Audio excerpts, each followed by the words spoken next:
OBC, minority, आदिवासी, इन संगठनों का एक एनजीओ के तरफ से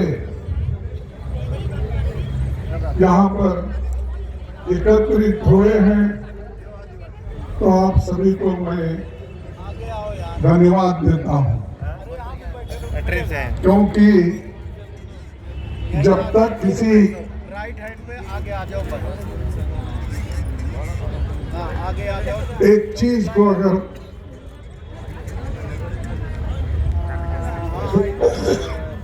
सम्मान शिक्षा, पानी भी है तो अरे आओ तो एक सम्मान शिक्षा झंडा लगा हुआ।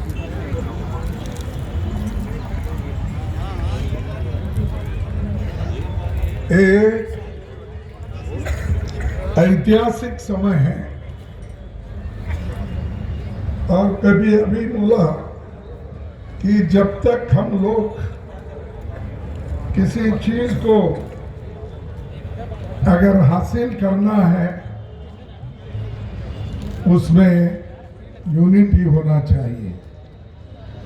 अब जब तक यूनिटी नहीं आएगी तब तक आप लोग कुछ भी हासिल नहीं करेंगे। मैं इसलिए कह रहा हूं, अगर हम टुकड़े टुकड़ों में बांटेंगे और कन्याकुमारी से कश्मीर तक अगर हम एक नहीं होंगे, बंगाल से लेकर गुजरात तक हम एक दूसरा का सहकार नहीं करेंगे, तब तक कोई चीज हम हासिल नहीं कर सकते। अब हमको 4-5 चीजें हासिल करने के लिए ही लोग कोशिश कर रहे हैं। सिर्फ आपका एक ही संगठन नहीं है, लेकिन देश के हर संगठन ये चाहते हैं कि इस देश में संविधान को बचाना चाहिए। संविधान बचा तो हम सब लोग बचेंगे। इसीलिए हमको एक रहकर इस संविधान को बचाना होगा, और हर पार्टी के लोग अपने अपने हिसाब से काम कर रहे हैं। उसके साथ ही हमको लोकतंत्र को भी बचाना है, और लोकतंत्र नहीं बचेगा, आपकी हिस्सेदारी नहीं बढ़ेगी। और बाबा साहब अम्बेडकर का यह देन है कि उन्होंने जो संविधान रचना करते हुए, जैसा कि पंडित जवाहरलाल नेहरू जी 1952 में 1922 में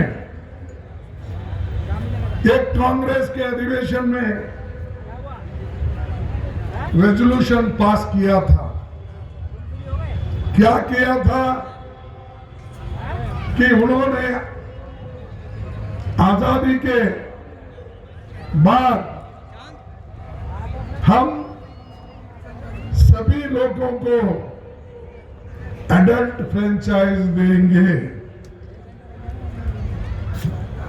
उस वक्त ब्रिटिश के जमाने में सिर्फ चंद लोग वोटर्स थे। किसी प्रांत में 300, किसी प्रांत में 400, किसी प्रांत में 500 ऐसे वोटर्स थे। वो सब अमीर थे, जमींदार थे। वही लोग प्रांतीय सरकार भी ब्रिटिश के वक्त चलाते थे। लेकिन पंडित जवाहरलाल नेहरू जी प्रधानमंत्री बनने के बाद जो कॉन्स्टिट्यूंट असेंबली बन गई और डॉक्टर बाबा साहब अम्बेडकर उस ड्राफ्टिंग कमेटी के चेयरमैन बन गए, तब दोनों ने मिलके अडल्ट फ्रेंचाइज हमको जरूरी है, चाहे पुरुष हो, चाहे महिला हो, चाहे युवा हो, चाहे गरीब हो, चाहे अमीर हो, चाहे कम से कम रास्ते पे काम करने वाला भी हो, उसको वोटिंग का अधिकार हम दे के रहेंगे। इसीलिए तो संविधान बन गया। और ये किसी की देन नहीं है, कोई आता कुछ तो बकता है। मैं देखा हूं बहुत से बीजेपी के लोग बकते रहते। क्या उन्होंने आपको अडल्ट फ्रेंचाइज दिलाया? क्या आपने को फंडामेंटल राइट्स, बुनियादी जो हकूक मिले, क्या मोदी ने दिलवाया? बोलिए, आप मोदी ने दिलवाया आपको?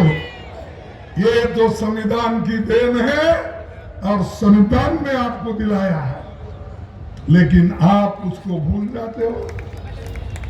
हर आदमी इस चीज को भूलते हैं, जो आपको फाउंडेशन में सब कुछ मिला, उसको आप लोग हिफाजत करने के लिए तैयार नहीं है, इसके बारे में सोचते नहीं है। मनुस्मृति में तो यह कहा गया है कि हमारे बहनों को, माताओं को समान अधिकार नहीं होना चाहिए, पुरुषों को ही सब कुछ मिलना। अब उन्होंने ये भी कहा, मैं भूल गया हूं, माफ करना, आप लोग इसको ठीक कर ले सकते हैं। मनु ने ये कहा और उसके साथी लोगों ने भी ये कहा कि शूद्र और महिलाएं ये सब तांडन के अवतार है, कहा यही ना? हाँ? तांडन के अधिकारी है, ताड़न। ठीक है, आपके पास वो बोलते हैं, हमारे पास ये बोलते हैं, भाषा की अलग। लेकिन आपके पास महिलाओं के लिए ये है, लेकिन आजादी आने के बाद महिला आज प्रधानमंत्री बन सकती है, देश के अध्यक्ष बन सकती है, एमपी बन सकती है, एमएलए बन सकती है, जिला पंचायत अध्यक्ष बन सकती है, मेयर बन सकती है। ये सब किसका देन है? संविधान का। इसीलिए संविधान बचाओ, ये आंदोलन जो है हर जगह चलना चाहिए। ये मेरा तेरा नहीं है, ये तो सबका है। अगर सब एक रहेंगे तो कुछ हासिल करेंगे, अगर एक नहीं तो कोई किसी को कुछ नहीं मिलने वाला है। सभी लोग डॉक्टर अम्बेडकर नहीं बन सकते। एक व्यक्ति ने कॉन्स्टिट्यूंट असेंबली में जाकर सबको मनवाकर जो हमारे को मूलभूत अधिकार दिलाए, और उसी के साथ जो कांग्रेस पार्टी ने उस वक्त उनको साथ दिया, और उसका जिक्र मैं पार्लियामेंट में बहुत बार किया हूं। आज भी हमको वैसा ही रहना चाहिए, और लोगों को ये मालूम होना चाहिए कि देश एक है और देश में सब एक है, कोई भेदभाव नहीं होना चाहिए। लेकिन आज जब राहुल गांधी जी ने जातीय जनगणना की बात उठाई, तो मोदी और शाह जी ने ये उठाया ये देश को तोड़ने की काम कर रहे हैं। अरे भाई, देश को तोड़ने की काम उन्होंने कर रहे हैं, देश को जोड़ने के लिए उन्होंने जाति गणना का डिमांड किया और हम भी बात करते हैं। वो उसमें आपको मालूम होगा कि कौन सी कम्युनिटी कहाँ है, उसको क्या करना चाहिए, इकोनॉमिकली कैसा है, सोशली कैसा है, कितनी खेती उसके पास है, कितनी नौकरी उसके पास है, ये सब निकालने के लिए उन्होंने ये जाति जनगणना का बीड़ा उठाया। और हमारा काम है, जिन लोगों को इससे फायदा होता है वो लोग पहले उठना चाहिए। अगर वो लोग पहले नहीं उठे, फिर दूसरा क्यों आपके लिए आएगा, मदद करेगा? क्या आप सोचिए। अरे जब मेरे को एक बात याद आती है, हेलो, महात्मा गौतम बुद्ध ने एक बार माता जी से बोल दिया, जब अपना धर्म का प्रचार करते वक्त उनके साथ सिर्फ उन्होंने जो दीक्षा दी, सिर्फ 5 लोग थे। अरे तो मैं अभी रात को डलवाऊंगा, तो मैं बाहर हूँ प्रोग्राम में भाई। और 5 लोगों के साथ प्रोग्राम में ही। उन्होंने धर्म का जो प्रचार किया, आज दुनिया भर में बुद्ध का नाम, अंबेडकर का नाम प्रसिद्ध है। गुरु नानक जी सिर्फ 5 प्यारों को लेके उन्होंने अपने विचार, अपना धर्म का प्रचार किया। आज 3-4 करोड़ से भी ज्यादा लोग गुरु नानक के उसूलों पे चलते हैं। और ये सब जब डिटर्मिनेशन होता है, जब हम एक होके काम करते हैं, तो उस वक्त ये हासिल कर सकते हैं। आज बहुत से गरीब लोग भी जो सिख धर्म में हैं, उन्होंने भी बहुत अच्छा अपनी पढ़ाई हासिल की, संपत्ति भी बनाया, सब कुछ किया, लेकिन ये सब कैसा हुआ? कम लोग रहे तो भी कमिटेड लोग थे। इसीलिए हमको एकजुट रहना। और उसी के साथ मैं और एक आपको बात कहूंगा, इस यूनिटी को तोड़ने के लिए मोदी जी कोई कसर नहीं रखते।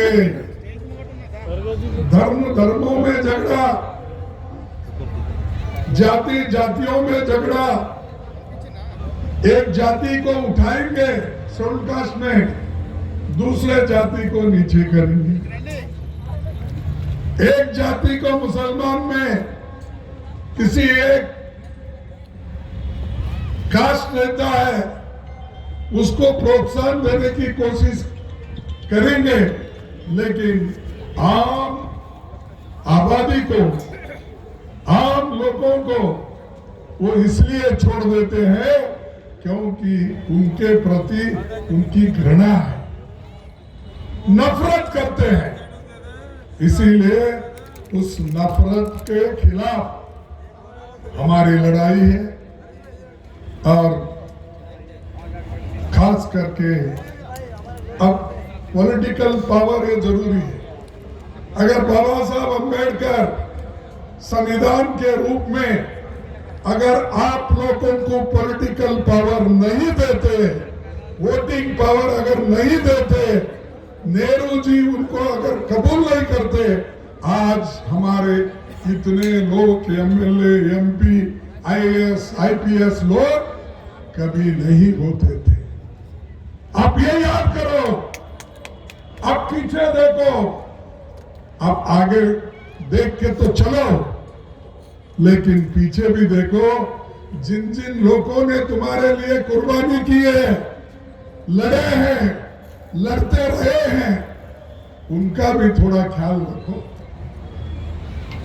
और दोस्तों, मैं एक और बात कहूंगा। अब बहुत सी चीजें हैं, मैं उसको बोलने नहीं जाता क्योंकि आप लोग बहुत देर से यहाँ बैठे हैं। तो जब बीजेपी केवल अपने नैतिकता की बात बहुत करती है, ये और बार बार अनैतिकता काम करते हैं। बीजेपी क्या करती है? बीजेपी आपके वोट चुराती है। कैसा चुराती है? ईवीएम की वजह से। और वो वोट चुराती है, और यहां तक कि नहीं, एमएलए को भी चुरा के भगा लेके जाती है। जैसा महाराष्ट्र में, कर्नाटक में, उत्तराखंड में, मणिपुर में जो हुकूमत हो गए हैं, वो सब चुरा के, एमएलए को चुरा के लेके गए। और बीजेपी चुनी हुई सरकार को भी चुराती है और आपके पेंशन को भी चुराती है। और किसानों का एमएसपी तो छोड़ो, उसको तो वो लोग कुछ भी नहीं करे, लेकिन बॉर्डर पे लोग एमएसपी के दाम के लिए बैठे हुए थे, उनको मारकर भगा दिए, कुचल कर मारे। ऐसी बीजेपी है और उसके नेता भी लोग वैसे ही हैं, और आपका हकूक चुराती है और लोकतंत्र की आत्मा निष्पक्ष चुनाव में बसती है। हम यही कह रहे हैं, देखो भाई, आप निष्पक्ष पद से चुनाव करो, चोरी मत करो वोटों की। मैं देखा हूं बहुत से जगह, मेरे को कंप्लेंट आए पूरे देश में, वो लोग बोलते हैं साहब 1 घंटे में 1000 वोट डाल देते हैं। ये कैसा? बैटरी खत्म होती है, लेकिन बाद में अगर देखते हैं तो वहां पर फिर बैटरी, उसका जो दिखता है 60-70% दिखता है, 99%। तो ये सब कैसा होता है? इसीलिए जमहूरियत को टिकाना भी इम्पोर्टेंट है। जातीय जनगणना के लिए भी हम तैयार होना चाहिए। जातीय जनगणना उसी वक्त होगी जिस वक्त तुम्हारे पास पावर होगा लड़ने के लिए। अगर तुम तैयार हो तभी जातीय जनगणना के लिए वो लोग तैयार हो जाएंगे। हम तो कर रहे हैं। हम अब हमारे हनुमंतराव जी यहाँ बैठे, अब वहां पर तेलंगाना में शुरू हुआ, रामलाल नायक जी, और उसी ढंग से कर्नाटक में शुरू हुआ, और हर जगह जहां कांग्रेस है वहां शुरू हुआ। लेकिन जहां जहां बीजेपी है वहां उन्होंने शुरू नहीं किया, क्योंकि मोदी साहब बोलते हैं भाई जाति जाति में बंटवारा हो जाएगा, इसीलिए जाति जनगणना अब जरूरी नहीं है। और मेरे को और एक आपसे बात करना है, क्योंकि बात तो बहुत है, अगर लंबी बात करते ठहरो तो अभी मेरा पार्लियामेंट में वक्त है, उस वक्त भी बात करूंगा। लेकिन इस वक्त और एक मैं कहूंगा कि हम जिस ढंग से आज जातीय जनगणना के लिए, संविधान बचाने के लिए, लोकतंत्र बचाने के लिए, अपने हकूक को ठीक ढंग से रखने के लिए हम जो कोशिश कर रहे हैं, उसी ढंग से हमको ये जो हम बात कर रहे हैं, ये जो हमारे हक है, उसको रिटेन करने के लिए भी हमको एक होकर लड़ना चाहिए। ये तो मोदी जी खैर पॉलिटिशियंस के पीछे हैं, सीबीआई, ईडी और कौन सा ये उनका इनकम टैक्स, ऐसा उनके पास है। लेकिन आपको क्या करेंगे? ना आपके पास इनकम टैक्स देने के लिए हैसियत है, ना आपको कोई छुपाना है, ना कुछ करना है। जो कुछ भी है, एक आधा घर हो सकता है, उसके सिवाय और कुछ नहीं। रोज लाकर रोज खाने वाले लोग हमारे पास है, वो मजदूर है, छोटे मोटे व्यापारी है, छोटे मोटे ऑफिसर्स हैं, और वो ऑफिसर्स भी अगर रहे तो 4-5 बच्चे उनको अगर है तो वो अच्छे स्कूल में नहीं पढ़ा सकते। तो ये हालत अभी भी है, और मैंने ये बात कही और जगह भी कही, ये देश में इतना गरीबी बढ़ रही है, बेरोजगारी बढ़ रही है, और महंगाई तो इतना बढ़ रहा है, पूछो मत। इधर मोदी ध्यान नहीं देते, इधर लोगों के समस्याओं को हल करने की कोई कोशिश नहीं करते। इसीलिए आपको इसलिए भी लड़ना होगा, जैसा कि हम ईवीएम के खिलाफ तो लड़ेंगे, जनगणना, जातीय जनगणना के खिलाफ जो हो रहा है आंदोलन उनका, हम उसको भी मुकाबला करेंगे, और जातीय जनगणना, संविधान बचाने का, लोकतंत्र बचाने का सभी काम हम करेंगे। और 50% जो एक सीमा है रिजर्वेशन का, उसको खत्म करके हम ज्यादा उसको परसेंटेज में लाएंगे, तभी हमारे ओबीसी को हक मिलता है, तभी हमारे दूसरे लोगों को हक मिलता है। अगर आप ये नहीं करेंगे तो आपको आरक्षण का 50% बढ़ाने का भी ये नहीं करने देंगे। और मैं दूसरी चीज ये कहूंगा कि बाबा साहब अम्बेडकर ने जब एक संविधान लिखकर बाहर दिए, तब ऑर्गेनाइजर पेपर एक है बीजेपी का, 30 नवंबर 1949 में, 1949 में, अब ऑर्गेनाइजर एक उनकी पत्रिका जिसके एडिटोरियल में उन्होंने लिखा, और इतने बुरे तरीके से लिखा, मनुस्मृति में दर्ज मनु के कानून दुनिया की प्रशंसा का कारण है, और वे स्वयं